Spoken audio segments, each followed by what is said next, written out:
کی باتیں ہیں انہوں نے فرمائی ہیں تقریر مبارک میں، جو میں آپ کے آگے پیش کرتا ہوں۔ میرے مرشد کریم نے فرمایا، مشہور شریف والے سائیں مرشد کامل نے، کہ حضور کریم صلی اللہ علیہ وسلم جمال با کمال رب العزت کا آئینہ ہے، یعنی حضرت حبیب کریم صلی اللہ علیہ وسلم اللہ رب العزت کے جمال با کمال کا ایک آئینہ ہے۔ اب آپ فرماتے ہیں کہ حضور پر نور صلی اللہ علیہ وسلم کے جمال با کمال کو دیکھنا ہے تمہیں، جو ان کا آئینہ ہے اس کے جمال با کمال کو دیکھنا ہے، تو آپ نے فرمایا کہ جو اللہ پاک کے یہ اولیاء کرام جو بھی ہیں ان کا چہرہ مبارک دیکھا کر۔ میں کتنی آپ کو باتیں بتاؤں۔ ایک دفعہ آپ کہیں جانے والے تھے، اس ٹائم میں کچے راستے ہوتے تھے، تو ایک جگہ سے آپ گزرنے والے تھے، 8-10 درگاہ شریف کے فقیر، ان کو پتہ پڑا کہ سائیں بادشاہ ادھر سے گزریں گے، تو وہ کھڑے ہو گئے۔ تو اس ٹائم میں لوگ 10-10 میل، 15-15 میل، 6 میل پیدل جایا کرتے تھے۔ 2-3 گھنٹے کے بعد کوئی لاری یا بس چلتی تھی، تو ایک آدمی گزرا ادھر سے، دنیادار ٹائپ کا، چھوٹی سی داڑھی، بڑی مونچھیں، بوسکی کا سر پہ پٹکا لگائے، ہاتھ میں ایک چابک اٹھائے، جو اس ٹائم میں ذرا اسی ٹائپ کے آدمی اٹھاتے تھے، وہ جا رہا تھا۔ اس نے جو سائیں کے فقیر دیکھے، بولے کہ بابا آپ کیوں کھڑے ہو؟ انہوں نے کہا ہمارے مرشد کریم گزریں گے، ہم ان کے لیے کھڑے ہیں، ان کی زیارت کریں گے۔ فقیر آپس میں باتیں کرنے لگے، یہ بھی کھڑا ہو۔ تھوڑی دیر بعد آپ جیپ میں تشریف لائے، سائیں بادشاہ ادھر ٹھہرے، اترے نہیں، بیٹھ کے دعا فرمائی۔ فقیروں نے عرض کیا سائیں ہمارے چلیں چائے پیئیں، دعا فرمائیں۔ آپ نے فرمایا ہم نے جن سے وعدہ کیا ہے پہلے ان کے پاس جائیں گے۔ دعا فرمائی ان کو، آپ چلے گئے۔ ابھی سب نے زیارت کی، اس نے بھی۔ تو فقیر بتا رہا تھا کہ جب ہم سائیں بادشاہ تشریف لے گئے اور ہم نے اس کی طرف دیکھا، تو وہ اپنے امامے کے پلو سے اپنی آنکھیں پوچھ رہا تھا، اس کی آنکھیں بھری ہوئی تھی، آنسو بہ رہے۔ تو وہ اس ٹائپ کا تو آدمی نہیں تھا، دیکھا بھی پہلی دفعہ۔ اور تو ہم نے اس سے پوچھا بھائی کیا ہے؟ تو اس نے کہا کہ اس سندھی میں اس مرس کو یعنی اس مرد کو دیکھنے کے بعد میں سوچ رہا ہوں کہ میں نے زندگی کہاں گزاری۔ میرے مرشد کامل فرماتے ہیں کہ حضور پر نور صلی اللہ علیہ وسلم کا جمال با کمال اگر تم کو دیکھنا ہے، اولیاء کرام کا چہرہ دیکھیں۔ آپ نے ایک دوسرے تقریر مبارک میں اولیاء کرام کے شان میں فرمایا کہ اللہ پاک جل شانہ و من والہ اپنی توحید اور اسلام کے گواہ ایک تو انبیاء کرام کو بنایا ہے، دوسرا اولیاء کرام کو بنایا ہے۔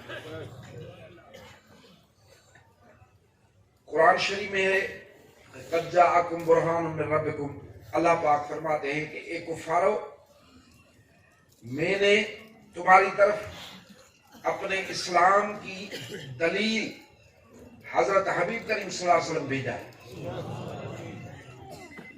اگر تم میرے محبوب کو دیکھو گے، زیارت کرو گے، تو ساری حقانیت تم لوگوں پہ ظاہر ہو جائے گی۔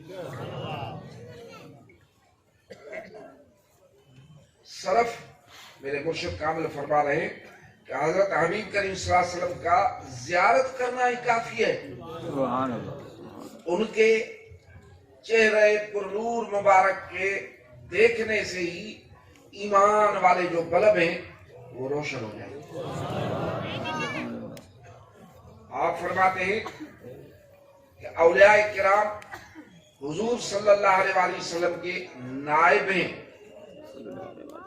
ان کے زیارت کرنے سے بھی، ان کے اگر آدمی جائے گا ان کے حضور میں تو اس دل سے دنیا کے خیالات اتر جائیں گے اور اللہ پاک یاد آ جائیں گے۔ پھر مجھے ایک بات یاد آ رہی ہے، ہمارے یہاں ایک چور تھا، چوریاں کرتا تھا۔ وہ خود بتاتا تھا کہ ہم 4 آدمی تھے، چوریاں کرتے تھے۔ بہت دفعہ کسی نے کہا، لیکن اپنی دنیا تھی۔ ایک دفعہ گھر میں کچھ تکلیف ہوئی، گھر والوں نے سائیں بادشاہ کے لیے کیا سائیں مشورے والے سائیں کے لیے کہ اس کی طرف سے تعویذ لیا۔ تو میں گیا، عام عالم سمجھا، جیسے عالم ہوتا تعویذ لے کے آتا، نہ ادھر مجھے کوئی پہچانتا تھا۔ جب میں ادھر گیا اور مسجد شریف میں داخل ہوا، آپ بیٹھے ہوئے تھے، تو جیسے میری ان پہ پہلی نظر پڑی اور میں نے ان کی زیارت کی، تو مجھے یوں لگا کہ کوئی نور کی ایک تجلی ہے جو اس پہ پڑ رہی ہے، اوپر سے کسی چہرے پہ پڑ رہی ہے۔ میں 2-2.5 گھنٹے بیٹھ گیا، نہ تو مجھے کوئی پہچانتا تھا کہ کسی نے میرے لیے کہا ہو کہ صحیح یہ چوریاں کرتا ہے، نہ میں نے خود کہا کہ صحیح مجھے دعا کرو، دنیا کے اس گناہوں میں پھنسا ہوا ہوں۔ نہیں، میں نے ان کی زیارت کی، 2-2.5 گھنٹے بیٹھا رہا، پھر دعا لے کے نکلا اور چوری سے توبہ کر دی۔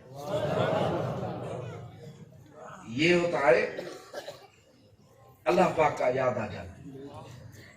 میرے مرشد کامل فرماتے ہیں کہ ان کے حضور میں جائے، تیرے دل سے دنیا کے خیالات اتر جائیں، اللہ پاک یاد آ جائے، تو جس بھی اولیاء ولی کامل کی آپ صحبت میں جاؤ اور آپ کی دل سے دنیا کے خیالات نہیں جائیں، تو میرے مرشد کامل فرماتے ہیں کہ پھر بھی تیرا دل فسق و فجور کی طرف مائل رہے، تو پھر تو یہ نہیں سمجھنا، یہ سمجھنا کہ تیرا ادھر حصہ نہیں ہے، تیرا ادھر حصہ نہیں ہے۔ بدگمانی نہیں کرنا، یہ بھائی ولی ہوتا تو کیا ہوتا، نہیں، تیرا حصہ نہیں ہے۔ لیکن جس کی صحبت میں تم بیٹھے اور تیری دل اللہ کو یاد کرے، اللہ اللہ کرنا شروع کرے، تو اس صحبت میں تجھے لذت آئے، تو تو سمجھ دینا کہ تیرا حصہ ادھر ہے۔ آپ فرماتے ہیں کہ اولیاء کرام کی زیارت سے اور ان کی صحبت سے، ان کی جو صحبت ہے، ان کی جو زیارت ہے، وہ اسلام کو برقرار رکھتی ہے، دین اسلام کو یہ چیز برقرار رکھتی ہے۔ اسی لیے جتنا ہو سکے اسلام کے ان دلیلوں کو مضبوط کر اور ان کی تعریف کر۔ اگر کسی نے ان کی شکایت کی یا ان کے علم پر حملہ کیا یا ان کے حق میں کچھ بے ادبی کے الفاظ بولے، تو وہ آدمی خود اپنی عزت کو خراب کرے گا، کیونکہ سورج کو کسی کے تعریف کی ضرورت نہیں ہے۔ اگر کوئی سورج کی تعریف کرتا ہے تو سمجھ لو کہ وہ اپنے آنکھوں کی تعریف کرتا ہے کہ بھئی میری آنکھیں ہیں، دیکھ رہی ہیں۔ اور جو کوئی سورج کی غیبت کرتا ہے تو وہ سمجھو اپنی غیبت کرتا ہے کہ بھئی اندھا ہوں، سورج جیسی چیز کو نہیں دیکھ رہا ہوں۔ آپ نے ایک دفعہ فرمایا کہ درجے میں اولیاء کرام شہید سے بڑھ کر ہے۔ کیوں کہ شہید جو ہے وہ تو کافر کی تلوار کا کٹا ہوا ہے، اور جو ولی کامل ہوتے ہیں وہ لا الہ الا اللہ کی تلوار کے کٹے ہوئے ہیں۔ پھر آپ نے فرمایا کہ جو عشق کی تلوار کے کٹے ہوئے ہیں، جیسے سویر سائیں بتا رہے تھے کہ بس یار دید ہیں کہ دورا یکے کرد تیغ ویں تلوار عشق بھی کہ دورا یکے کرد۔ یہ تو بہت دیکھا کہ حضرت مولا حیدر کرار کی تلوار چمکی اور مرہب کے 2 ٹکڑے کر دیے، 1 سے 2 ٹکڑے ہو گیا، لیکن عشق کی تلوار ہے کہ 2 کو 1 کر دیتی ہے۔ ایک دفعہ آپ مدینہ شریف میں تھے، وہ عجیب نظارے ہوتے تھے، آپ ان لاکھوں ہزاروں میں بیٹھ جاتے تھے اکیلے، فقیر جو ساتھ چلتے تھے ان کو فرماتے تھے میرے ساتھ نہیں بیٹھو، بڑی عاجزی عجز ہوتا تھا، رونا ہوتا تھا، بیٹھنا اٹھنا ہی الگ ہوتا تھا۔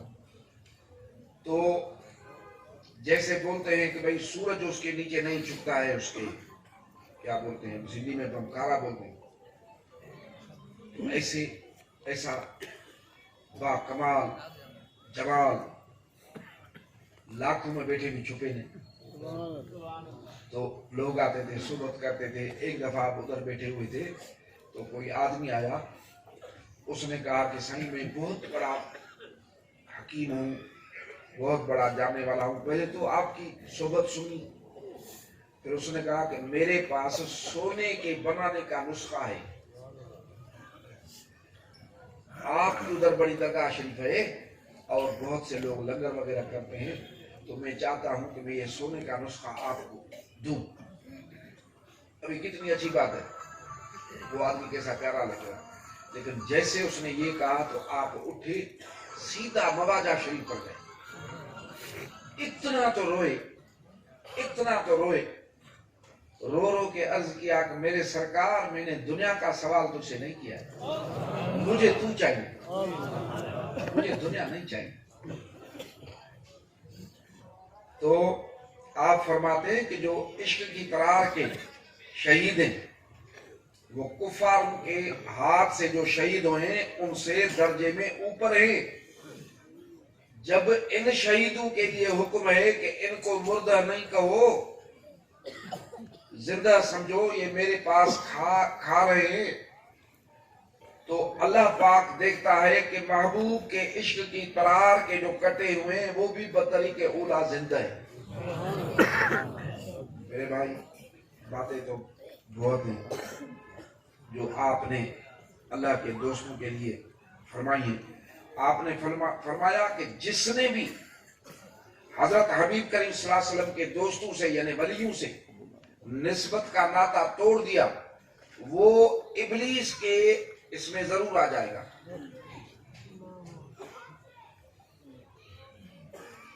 اور بھی بہت آپ نے باتیں فرمائی ہیں، جو فرما رہے ہیں کہ سون کا اوجر سونارے کرتے ہیں اور کپڑے کو اجرا دھوبی کرتے ہیں، لیکن گناہوں کا جو زنگ لگ جائے اور قلب جو ہیں وہ کالے ہو جائیں تو ان کو کون چمکائے؟ آپ نے فرمایا جیسے ہزاروں برس کا کفر فسق و فجور دفتر کالے ہوں، ایک دفعہ حضور کریم صلی اللہ علیہ وسلم کے نائب مرشد کامل کے ہاتھ سے تجھے تلقین ہو نا لا الہ الا اللہ کی، تو اس ایک کلمہ شریف کی تلقین سے سارے گناہوں سے پاک ہو جائے گا۔ جیسے ہزاروں جنابت غسل جنابت کی ضرورت ہو اور ایک ہی دریا میں اترے، ایک ہی وہ کیا ہم تو بھی بولتے ہیں غوطہ لگائے تو صاف۔ آپ نے فرمایا کہ مرید کے ایمان کا مرشد ضامن ہے، مرید کے ایمان کا مرشد ضامن ہے، بڑی بات ہے، ایمان کا ضامن بڑی بات ہے۔ لیکن وہ مرید جو مرشد کے فرما بردار ہو، مرشد جب دیکھے فرما بردار مرید ہے اور مرید جہنم میں جا رہا ہے تو جتنی بھی اس کو اللہ پاک نے طاقت عطا فرمائی ہے وہ ساری طاقت خرچ کرے، لیکن اپنے مرید کو بازو سے پکڑ کے اس طرف سے ادھر کرے۔ سبحان اللہ۔ بہت سی باتیں ہیں میرے بھائی جو آپ نے فرمایا کہ اگر کوئی آدمی چاہتا ہے کہ میں مرشد لوں تو اس کی قابل ہونے کی نشانی کیا ہے؟ آپ فرماتے ہیں ہمارے سلسلے شریف میں سب مرشدوں کا کہنا یہ ہے کہ شریعت پاک پر پورا ہو، اگر شریعت پر پورا نہیں ہے تو چاہے اڑتا ہوا ہی کیوں نہ آئے تو بھی تھوک بھی نہیں مارنا اس کو، کیوں کہ شیطان بھی اڑتا ہے، جن بھی اڑتے ہیں، اور یہ کبے اور یہ بھی اڑتے ہیں، مکھیاں بھی اڑتی ہیں.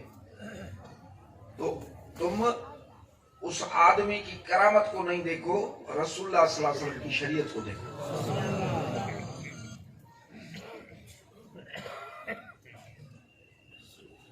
سبحان اللہ. آپ فرما رہے ہیں کہ بغیر مرشد کے اگر کوئی انسان اللہ پاک جل شانہ کی عبادت کرے گا اور قرب اور جذبہ الہی سے اوپر والے درجے پر بھی پہنچ جائے، پھر بھی اگر اتفاق سے کبھی گر گیا کسی بھی بات میں، تو پھر وہ درجہ حاصل نہیں کر سکے گا. بغیر مرشد کے عبادتیں کرتا ہوا اگر اسی درجے پر پہنچ جائے، قرب الہی کے جذبے کی وجہ سے اوپر والے درجے پر پہنچ جائے، اتفاق سے کسی بھی بات کی وجہ سے اگر گرا تو وہ درجہ حاصل نہیں کر سکے گا. کیوں؟ یہ جو مشغولی کے شغل ہیں، ان کے معلوم نہ ہونے سے وہ اوپر پھر نہیں چڑھ سکے گا. باقی مرشد کامل والا جو ہے وہ اگر گر بھی جائے پھر بھی اوپر چڑھ جائے گا، کیونکہ اس کو منزل معلوم ہے. اللہ پاک ہماری نسبت کو کامل فرمائے. ہماری نسبت جو ہے یہ نسبتیں اسی وجہ سے کہ اللہ پاک ان کو کامل فرمائے. میں اب ایک ہی بات آپ کو بتا رہا ہوں. یہ جو آپ جتنے آدمی دیکھ رہے ہیں، جب ہمارے مرشد کامل مشہور شریف والے سائیں کسی جگہ جلسہ ہوتا تھا تو اس ٹائم میں اشتہار اور ٹیلی فون موبائل وغیرہ یہ سسٹم نہیں تھا. تو لوگ 15 میل 10 میل سے لوگوں کے ٹولے پیدل آتے تھے اور کم از کم 70-80 ہزار کا مجمع ہو جاتا تھا. اس ٹائم میں لوگ درختوں پر چڑھ جاتے تھے. اب اتنے بڑے مجمع میں کیا معلوم کہ کون آیا ہے یا نہیں آیا ہے. مولوی صاحب عبد الرحمان، وہ مولوی صاحب تھے، ابھی فوت ہو گئے، مدنی شریف رہتے تھے. سائیں نے ان کو دیکھا تھا. وہ مجھے بتا رہے تھے کہ ہم جس مدرسے میں پڑھتے تھے وہ لوگ تھے جو میلاد شریف سے 11ویں شریف سے منو کرتے تھے. ان کے مدرسے میں ہم پڑھتے تھے، طلباء تھے. ادھر ہم نے سنا 5-6 میل قریب ایک شہر تھا میہر سندھی، ادھر ہے ہمارے ادھر سائیں مشہور شریف والے سائیں کا جلسہ ہے. تو مجھے اسے دل میں ایک خیال سا ہوا کہ لوگ کتنی باتیں اس کی کرتے ہیں. دیکھ تو زیارت تو کرم، خیالات بھی ہیں نا، کچھ ادب سے آتے ہیں، کچھ ایسے ہی آتے ہیں. جیسے حضرت محمود عثمانی بادشاہ کے طالب علمی کی بات ہے. وہ 3 طلباء گئے تھے کسی اللہ والے کو دیکھنے جو بیٹے غائب ہو جاتے تھے. تو ایک کے دل میں یہ خیال آیا کہ اللہ والا ایسا سوال کروں گا کہ جواب ہی نہیں دے سکے، جیسے طلباء آپس میں بولتے. تیسرے نے کہا میں جا رہا ہوں اس سے، وہ بھی کوئی ایسا سوال اس نے مجھے یاد نہیں آیا. جب حضرت محمود عثمانی بادشاہ طالب علم کا دور ہے، تو کیا پوچھے گا؟ آپ نے کہا معاذ اللہ میں ان سے سوال کروں گا؟ نہیں، میں اللہ والے کی زیارت کرنے جا رہا ہوں. یہ ادب کے خیالات. وہ ادھر پہنچے، ادھر تو آئینہ لگا پڑا. وہ جس نے کہا کہ ایسا سوال کروں گا جواب نہیں دے سکیں گے، اس کو فرمایا کہ تو ایسے بولتا ہے، جا میں دیکھ رہا ہوں تو آگ دوزخ میں جل رہا ہے بے ادبی کی سزا میں. دوسرے کو فرمایا کہ تو نے یہ کہا تھا کہ یہ سوال پوچھوں گا، مجھے نہیں آ رہا ہے پوچھوں گا، لیکن سوال پوچھنے آ رہا تھا نا سے. دنیا تیرے کانوں تک چڑھ جائے. کیا سمجھتے ہو دنیا کتنی پیاری ہے، پیسہ کتنا پیارا ہے، لیکن اللہ والوں کی نظر میں کیا ہے؟ تیرے کانوں تک چڑھ جائے. پھر آپ کو دیکھا، مسکرائے، فرمایا تیرا ادب اللہ پاک کو پسند آیا. جا میں دیکھ رہا ہوں کہ تو ذات شریف کے منبر پر جامع مسجد پر کھڑا ہوا ہے اور کہہ رہا ہے کہ ہر ولی کے شانے پہ میرا قدم ہے، گردن. یہ تو پہلے اعلان ہو گئے. یہ ادب والوں کی بات ہے، یہ راستہ ہی ادب کا ہے. جب اللہ پاک نے اپنے حبیب کریم صلی اللہ علیہ وسلم کا کیا تو ادب سکھایا کہ تھوڑا نا زور سے بولے تو تیرے جہاد، تیری نمازیں، تیری خیراتیں، تیرے صدقات حد ہو جائیں گے، ختم ہو جائیں گے، تجھے پتہ نہیں پڑے گا۔ ایسا نازک مقام ہے ادب والا۔ تو اس کو بیچارے کو یہ خیالات جو آئے ادب سے آئے، زیارت کروں گا، لیکن استادوں کی آنکھ بچا کے جب تک نکلے، مدرسہ ایسا تھا کہ وہ مخالف تھا، دو نکلے بچے پیدل پہنچے 5 میل کر کے، تو وہ تو جلسہ بھی ہو گیا، سائیں بادشاہ آئے، تقریر ہوئی، یہ 70-80 ہزار کا مجمع تھا۔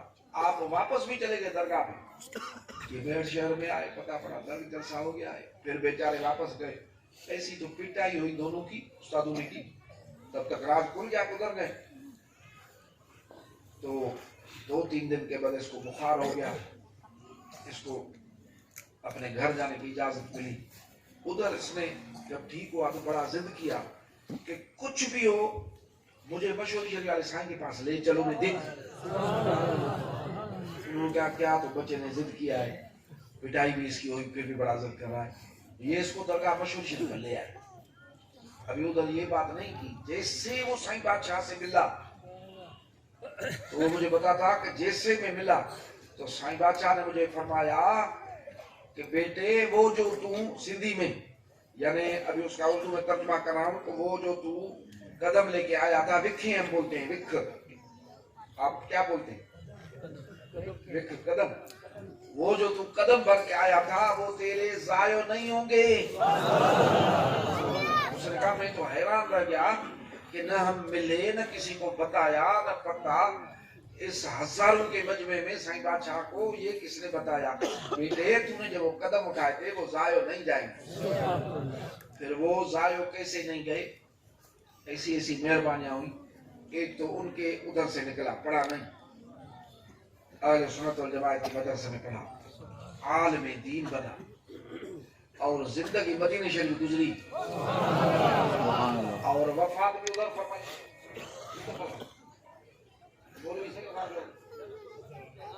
جنت البقیع میں وہ آرام میں۔ کہ رسول اللہ صلی اللہ علیہ وسلم نے فرمایا کہ جو کوئی مدینہ شریف میں مرے گا تو اس کی شفاعت میرے اوپر واجب ہوگی۔